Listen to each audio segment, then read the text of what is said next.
From Fox 8 Sports, this is the Overtime Podcast. Fox 8 Overtime Podcast. I'm your host, Sean Fazende, riding shotgun as he does each and every podcast. Is Andre Johnson. Junior. Do not forget the Junior. Very important. Remember the JR at the end of the name. Before we get into today's content, be sure to like, to share, to rate, to review. If you're watching us on YouTube, please do us a favor.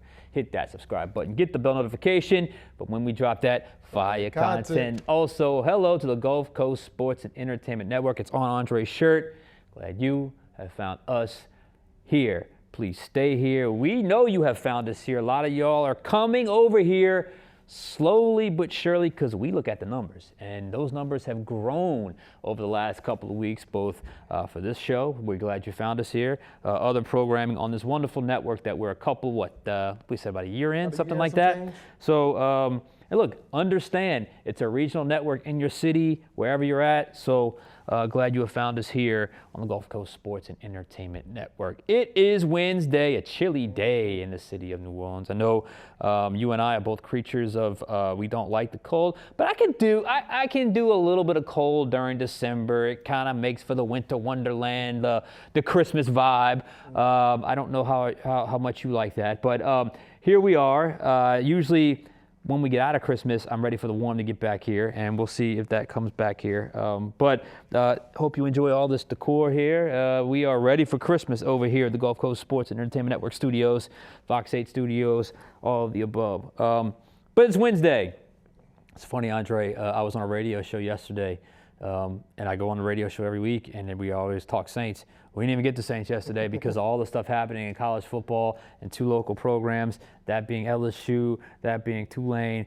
So the Saints have not exactly registered in the, the hierarchy of relevancy on the national stage in the NFL. But LSU and Tulane, on the other hand, have done the exact opposite in the college football world. So just kind of a crazy time in the schedule. But this is still a Saints podcast. This is still a Wednesday. The Saints still have to play the Bucs. So that's what we're going to talk about today. But first things first, how you feeling? You know, first things first, like you said, you mentioned the colleges. Shout out to all the kids today on National Signing Day who inked their future. Shout out to the colleges who got a lot of talented young players. You know, you mentioned the whole winter wonderland thing. I don't care nothing about the winter wonderland. It could be 87 degrees on Christmas, and I'll be happy. Bring me the heat. I love everything hot related. Speaking of hot, Sean, the comment section on our last podcast was hot. I probably posted it around 6:30 or 7 on Monday. I looked back about an hour and a half later, over 50 comments just in the first hour. The Rat Pack has come out of their holes. They have been waiting for the moment to poke their heads out and say, hey, our guy got benched and that guy's starting and we're not happy about it, and you're talking about that guy and we're not happy about you. So it's always a good laugh when the Rat Pack gets in their bag and gets in their feelings, despite the fact that I think we were relatively fair on both Rattler and Shuck. I mean, we didn't even we weren't like praising Tyler Shough. We weren't like, we graded his performance. I was pretty detailed in the pros and the cons, and I came out with a C+. It wasn't like I raved about his performance. In fact, I thought early on in the game it was going down the opposite direction, but he was able to swing back. God bless the Rat Pack, really. I mean, like, the dedication and devotion to your guy is something. It's really something because, look, I don't want to be the bearer of bad news, but outside of an injury, if it doesn't work with Shuck, they're probably going to turn to the draft next year or a free agent quarterback next year. And look, whatever happens, happens. But I've always felt like I was pretty fair to Spencer Rattler. And whatever, y'all don't see it that way. But we're going to evaluate what's happening now in regards to Saints quarterback play. And that's where we wanted to go in the big picture today because it's so funny because we've all kind of moved into the Tyler Shough lane and they are still waiting, and you can just feel the rage in the comments. God bless y'all. It is definitely we still love y'all though. We still love you. We love y'all. We appreciate y'all for listening. And if you continue listening, we are diving into the Shuck squad and what they want to talk about, which is Monday we touched on is Tyler Shough, did he help helping himself? or hurting his case to be the franchise quarterback for this team. We move ahead now. Tyler Shough has 4 starts. He's got 5 games ahead of him. When we look at the clock, is he starting to run out of time to show that he's the guy for this franchise? It's an interesting way to put it because of the sample size that the Saints allowed themselves to have with the highest draft pick they've drafted since Archie Manning. What's interesting is, we've had our discussion. The fan base clearly has their Shuck camp, the Rattler camp. The national discussions has actually turned to be pretty positive. He's up for Rookie of the Week, which surprised me a little bit. I guess that can be a somewhat limited sample size when you talk about rookies performing at a high level week in and week out. But the NFL pushed it out there. The Saints did as well. I was listening to a national podcast, and he was getting some love on that podcast. So the national conversation maybe turned into a positive for Tyler Shough, which was not the case in the preseason. So that's something to keep in mind as we go forward. But here we are in the halfway point of the Tyler Shough experience. He will have 4 games before this game, 4 games after this game. So this is the middle of the road game. This is it. This is the turn. We'll go into the back half after this. So is there enough time? Yes, there's still enough time to show he can be the guy. Not an eternity. There has to be urgency, but 5 games is still 5 games. There's still a lot of football to be played. What we don't know is the Saints' evaluation of Shuck to this point. They may already know. They may already think they got the guy. They may look at him and say he does A, B, and C bad, but he does D, E, and F well, and we can build up D, E, and F if we help in these other areas and he develops here, and maybe we got ourselves a guy. We don't know. We're not privy to those conversations. Fine. This podcast, we're going to give our own evaluation and our own sort of conversation on what we think is. Deciding based off of 9 games, as we alluded to, is unfair, it's irrational, and it, in a lot of ways, is nonsensical. But they knew that by waiting till when they waited to turn to Tyler Shough. They knew it was going to be limited the longer that they waited. And guess what? Life ain't fair. A lot of people know that. But truthfully, the resume Tyler Shough has built through 4 games, in my opinion, has not been bad. But do I want to hand my franchise over to a not too bad resume or not that bad resume? I'd rather not.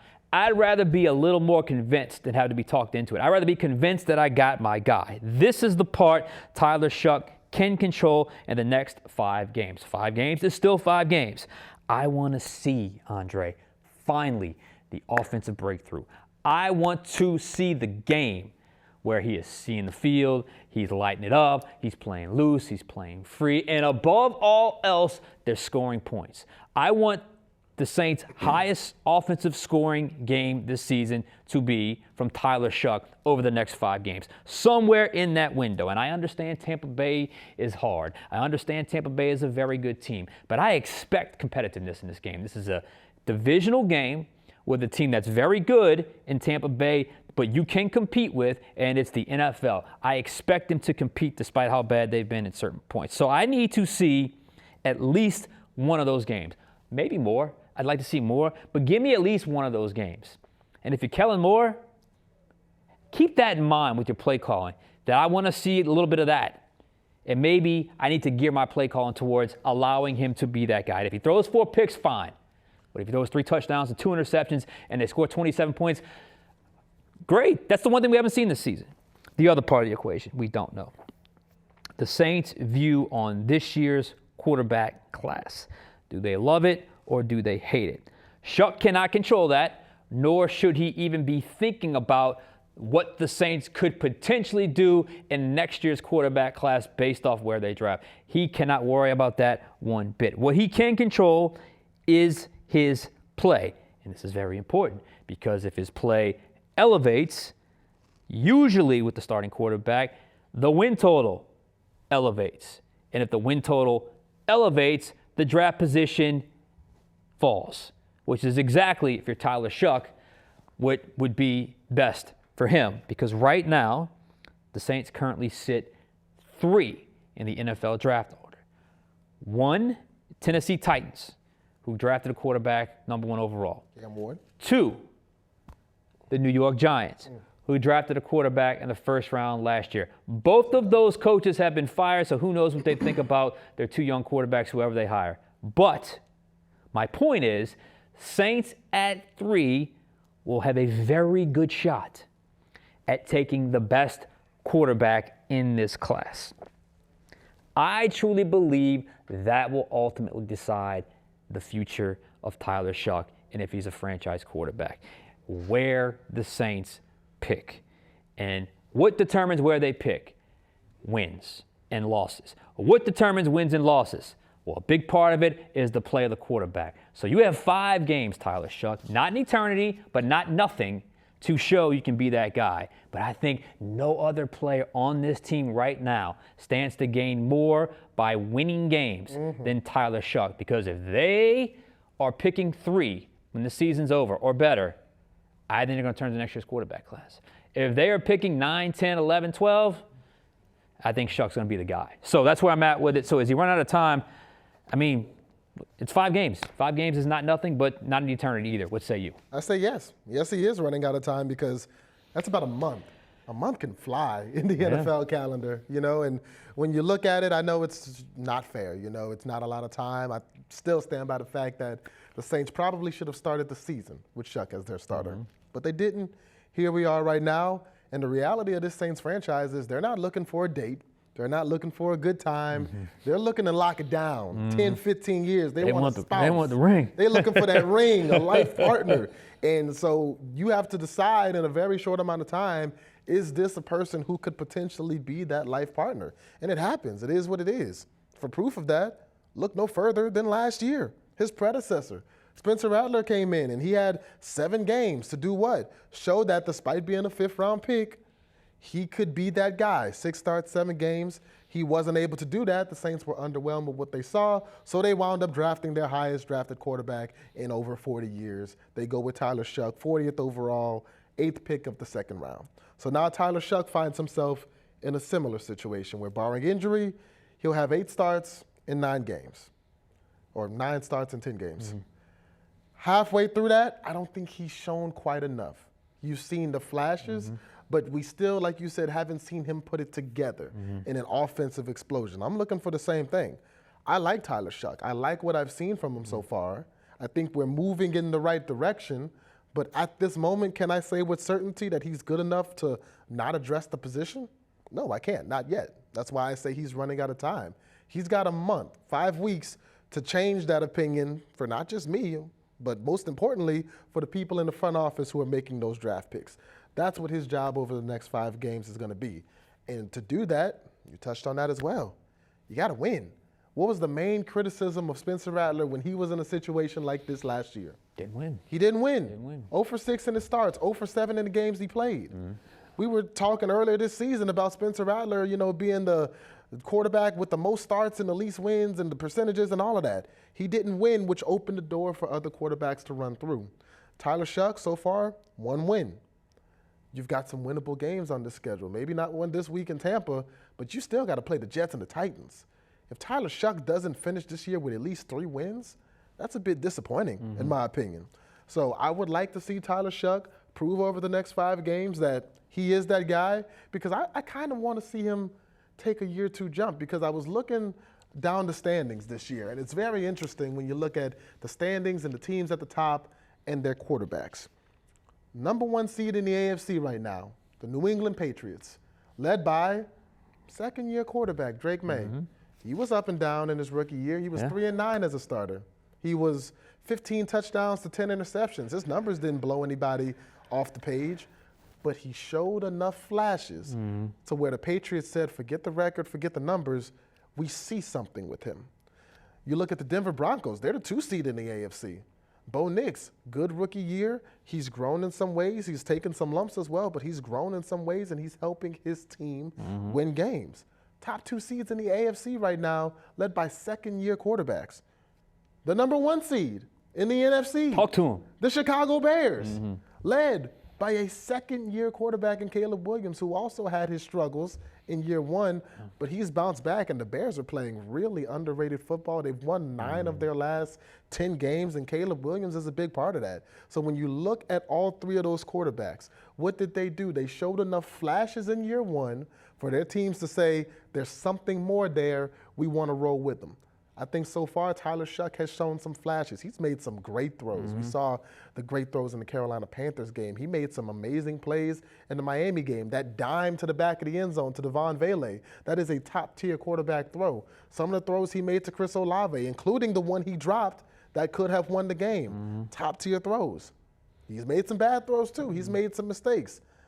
I'm okay with that as long as he continues to show those flashes. So his job over the next 5 games, show those flashes, show the growth, and most importantly, win games so that when we go into April, we're talking about running backs, receivers, and edge rushers, and not quarterbacks. Yeah, no, I think it's a good point.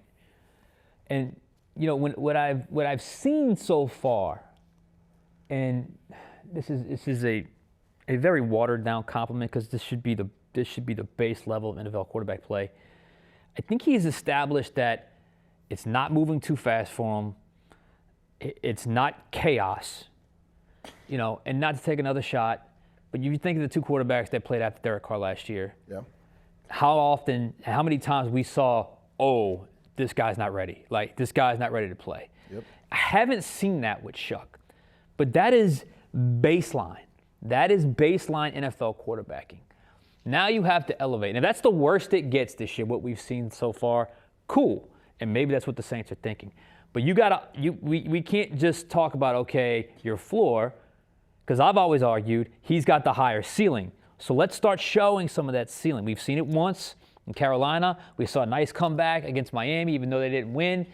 And look, it's only been 4 games. It's only been 4 starts, so he hasn't had an eternity to play yet. But now, even try to take that game to the next level, another level. Against a team this weekend especially. Look, Todd Bowles is the king of the exotic blitz. He's going to send pressure from all over. That's why they have as many interceptions that they have. Their defensive rankings aren't as high as they normally are, but they do stop the run. They got Vita Vea. So my point is, this is going to be another challenge. He's going to get another set of a lot thrown at him. Let's see how he responds, and if he passes the test, then that could be another check mark in the category. But I'm waiting for the yes moment.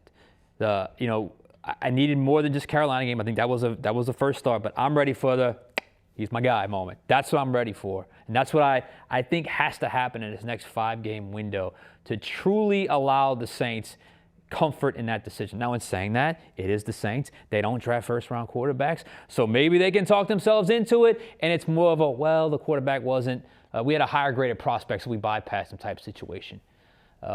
You never know. That could be possible as well. But if I'm Tyler Shough, I'm not leaving that up to chance. I want to make sure I do all I can to say, no, I'm the guy. Watch me prove it. And he'll have 5 games to do it. So not an eternity, but still 5 games left. That's true. And one thing I've really been impressed by him, and I've touched on it on several podcasts, the way he elevates the talent around him. I mean, Rat Pack, listen to this.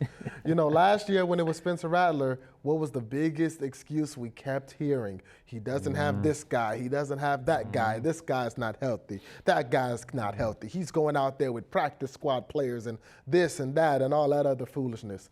Notice that's the one thing we're not talking about. No, for Tyler we're Shough, not. even And though he's had less weapons, let's be honest. Situation. We're not giving him that excuse because he's been able to elevate that talent in points. We saw it in the Carolina game when the team hadn't rushed for over 100 yards in like a month and a half. All of a sudden, Tyler Shough comes into Carolina on the road. Alvin Kamara has his best game. Taysom Hill, who's been really off this season, had his best game. Chris Olave has his best game. Fazende starts to get into the fray. Speaking of Fazende, 8 targets, 8 catches against Miami. Fazende finally comes out of his shell. Devin Neal, he's showing little flashes of explosiveness here and there. The offensive line having their ups and downs, but Tyler Shough is making it work because he's got good escapability.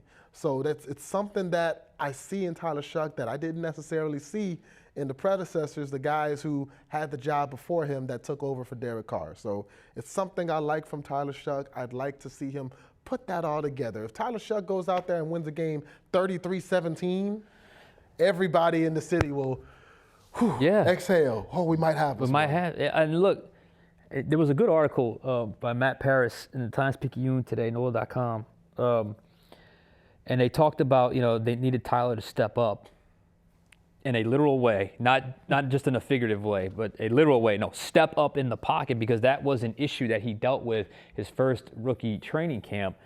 And the tangible improvement he made in that portion of his game, I think, has unlocked a lot of other areas where he can succeed. Now it's just a matter of getting more games, getting more consistent, and having that breakthrough. So there have been tangible improvements to his game. Is it enough to offset whatever the grade's going to be for next year's quarterback class? Fernando Mendoza, Dante Moore, Ty Simpson, whoever they're going to end up having at the top of their board at that quarterback position, because every team's going to evaluate. We all know that, and they're going to do the whole QB circuit. We understand that. Can he do enough to offset that and make them go another direction? Because we know this, Andre.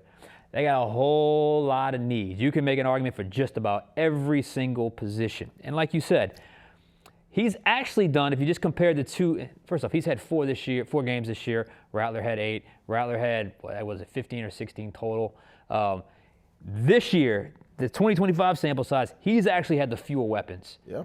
So I'd never use that as an excuse for Rattler. I'm not going to use it as an excuse for Tyler Shough. So you got to do what you got to do. And if you're the quarterback and you're able to elevate those around you, usually that means good results follow. And that's what it boils down to. Shuck's got to produce good results. It helps them as well that I don't think there's a transformative generational prospect Right. at quarterback this year like we've seen other seasons. Like if we were sitting here in, 2020, when Joe Burrow's coming off a national championship and one of the greatest seasons we've ever seen, and we're looking at this same season by Tyler Shough, we might say, Shuck, I really appreciate what you've done, but we got a kid up at LSU who's doing crazy things. If there was a guy like that coming out the draft, maybe the opinion would be different. But looking at a Dante Moore, Fernando Mendoza, Ty Simpson, I don't really think these guys are generational, transformative prospects. At least I haven't seen enough from them to say that, which I think helps Tyler Shough's case as well.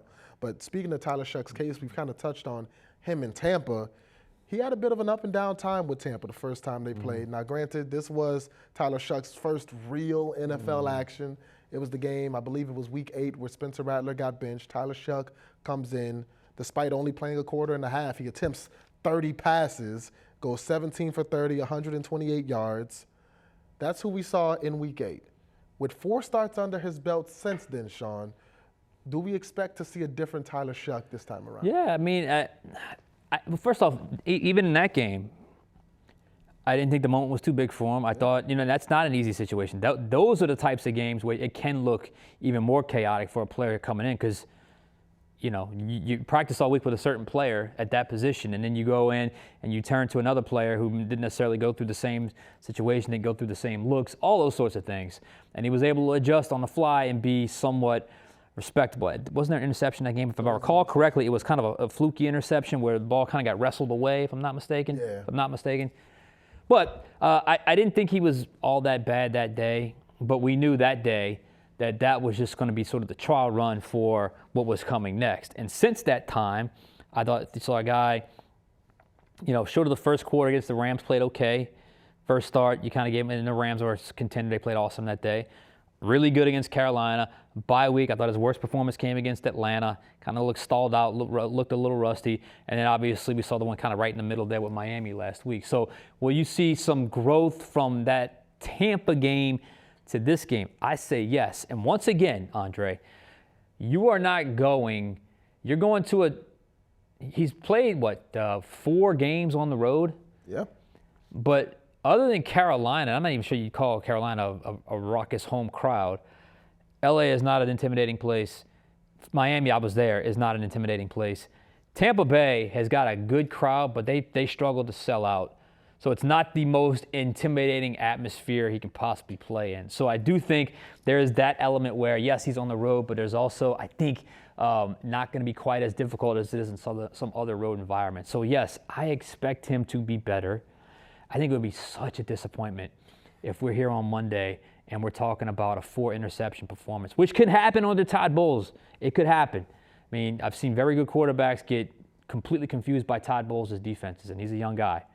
So I expect some growth from that first, second half of play against the Bucs to this weekend's matchup? I definitely expect him to do it because I think he's done a good job bouncing back from adversity. You saw him kind of experience that first adversity of his career against the Los Angeles Rams. He comes back and has the best game of his career against the Carolina Panthers.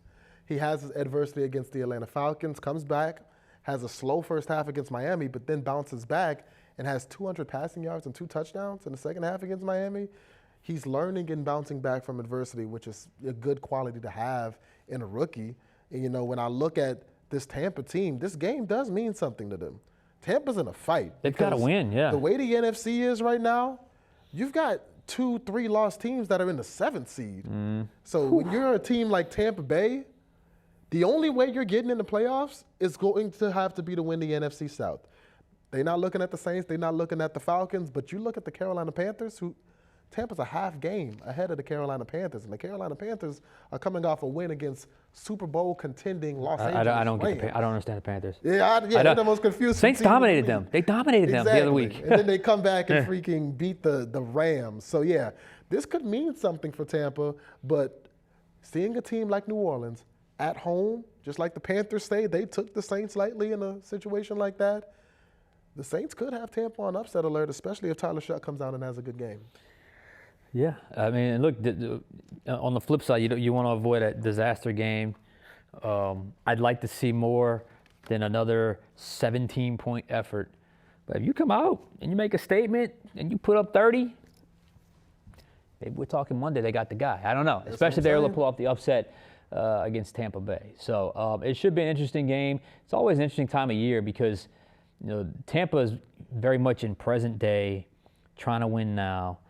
Saints are not. No. Saints are eliminated from the playoffs. Tampa's trying to win a Super Bowl. Saints are basically in next year's mode, and part of next year's mode is figuring out what you have on this roster, let all these young guys play, and hopefully a couple of these guys can shine through Sunday against Tampa Bay. All right, we got to get out of here. For Andre Johnson Jr., I'm Sean Fazende. We'll catch you guys next time on Overtime.